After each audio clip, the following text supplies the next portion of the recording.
What's up YouTube? Here we are back again with another video on street photography. This time in this video I'm going to share some of the things that I do and things that I avoid when I'm doing nighttime street photography. So in itself it's very challenging because of the low light situation that we have at the streets. So how do you find good light, and how do you use your exposure to get the right image that you want to capture? So we'll discuss all of those as we go along, and I will share some of the things that are going on in the back of my mind as I'm making decisions on the go. So if you have any other areas that are of interest to you related to street photography, please leave a comment below, and in the meantime I hope you enjoy this. So here we are back on the street, and as I mentioned during the intro, our biggest challenge is going to be light. I'm opening up my aperture all the way to f2.8, and my shutter speed is going to be 1/100 or lower, and my ISO is on auto going all the way up to 6400.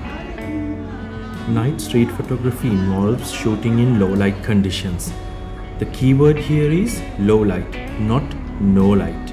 So you need to constantly be on the lookout for sources of light, because your camera sensor cannot create images in absence of light.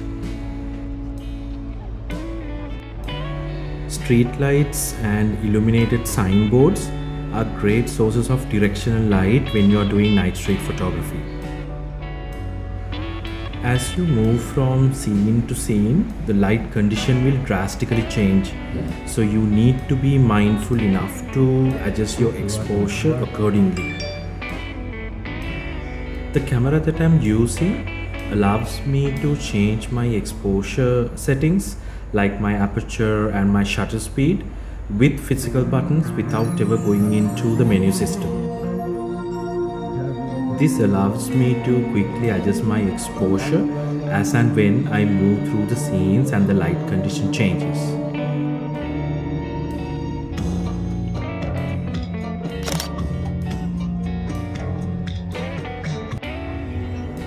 Since I'm shooting in auto ISO, I can always use exposure compensation as well to adjust my exposure.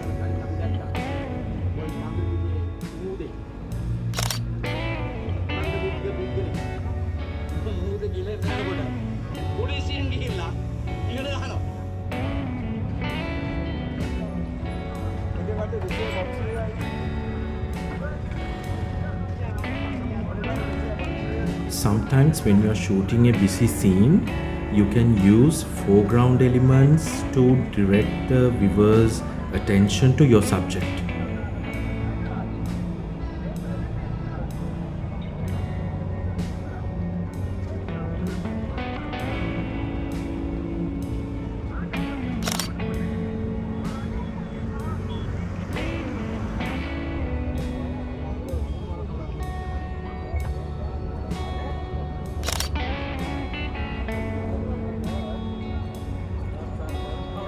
As we move from scene to scene, what you will notice is that I am stopping by illuminated areas when I want to make an image.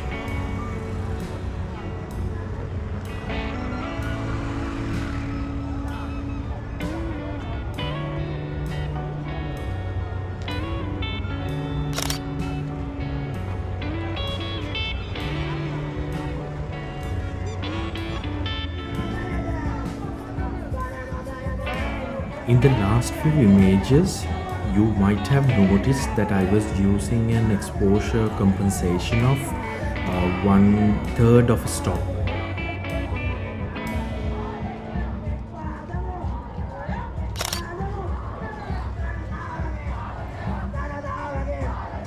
If you want me to cover exposure compensation in detail in a future video, please let me know by leaving a comment below.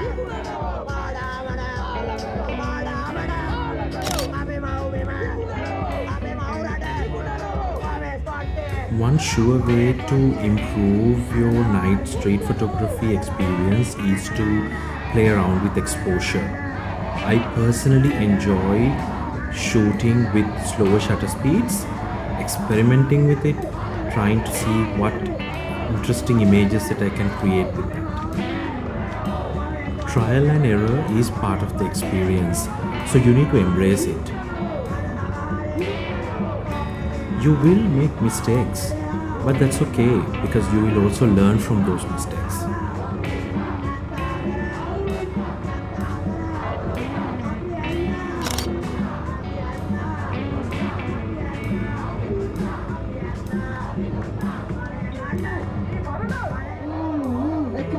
Chimping, or the habit of time to time checking your back screen, of course slows you down, no argument there. But when you're doing night street photography, it can also help you verify that you captured the image that you wanted, especially when you're playing with slow shutter speeds before moving on to your next scene.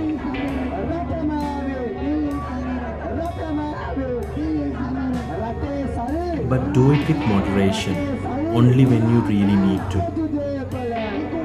not as a habit.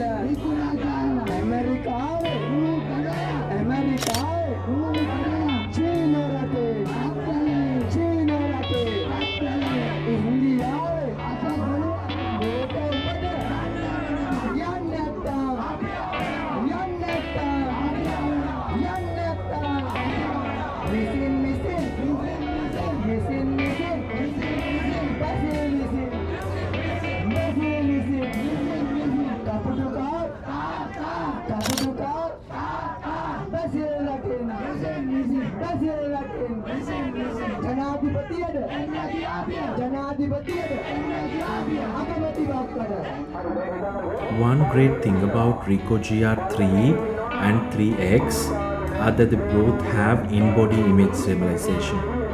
So this allows me to shoot at lower shutter speeds without worrying about blurry images due to camera shake.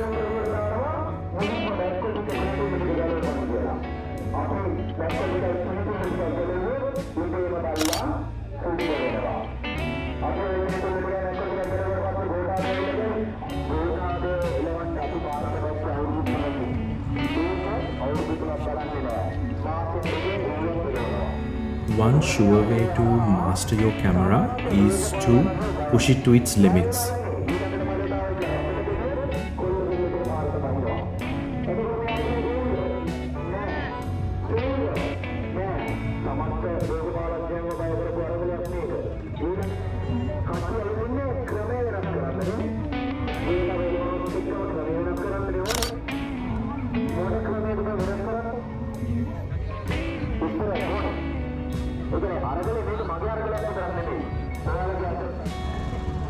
Since I have covered these protests in few of my previous videos, I thought of moving away from that area for the next part of my shoot.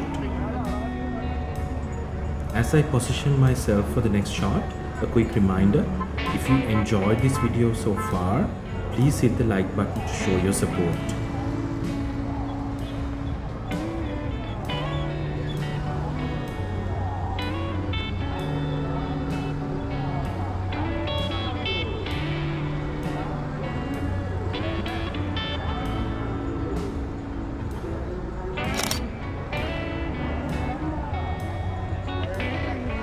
Just around the corner, you will find WTC and the Dutch Hospital complex. I just love the light condition here. So find good light, set up a frame and just wait. Eventually an interesting enough subject will walk into your frame. This is called the fishing technique and it works really well when finding good light is a challenge.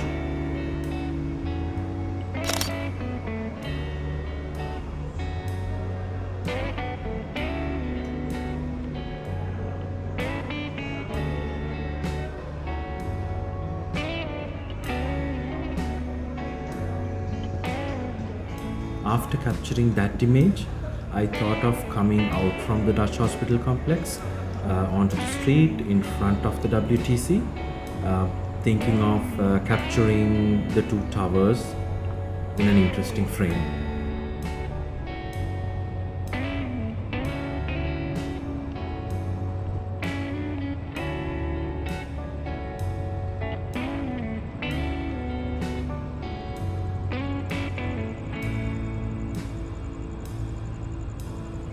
For my next shot, I decided to step my aperture down to f8 to get more depth of field. Since the twin towers, being the subjects, were not moving, I could bring down the shutter speed as low as I needed.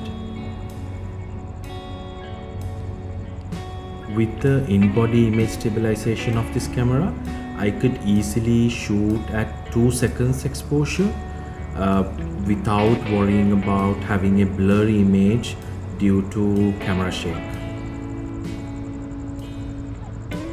This is easily comparable to the IBIS of my Fuji X-T4.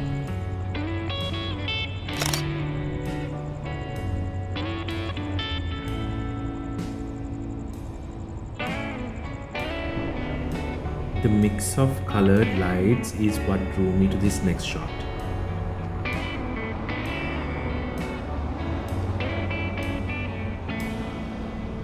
When you are not pressed by time and have time to work a scene, try to capture different perspectives of the scene.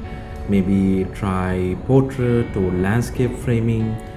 You can later on decide which would work the best. It goes without saying that you can also play around with your exposure. Try different exposure values to see which would give the best out of that scene.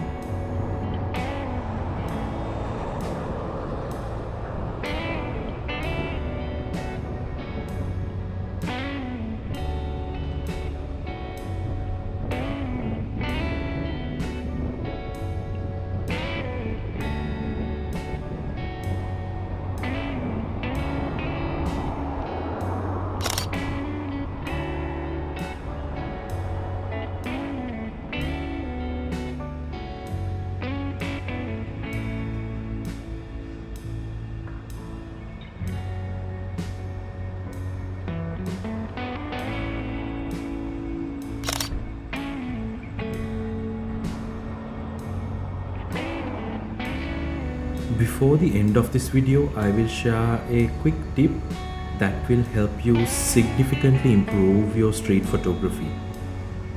So do watch until the end. Just a quick reminder, if you enjoyed this video and would like to see more content like this in the future, please do subscribe to my channel.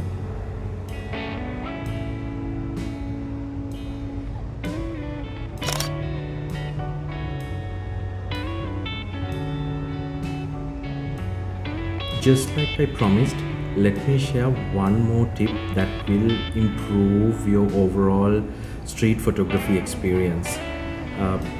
Take visual notes. When you see something interesting, even if it is not the perfect image that you want to create, take notes by taking a quick image. You can use it as a reference later on when you return to the same place to get a better image. I took that last image as a reference for a future shoot.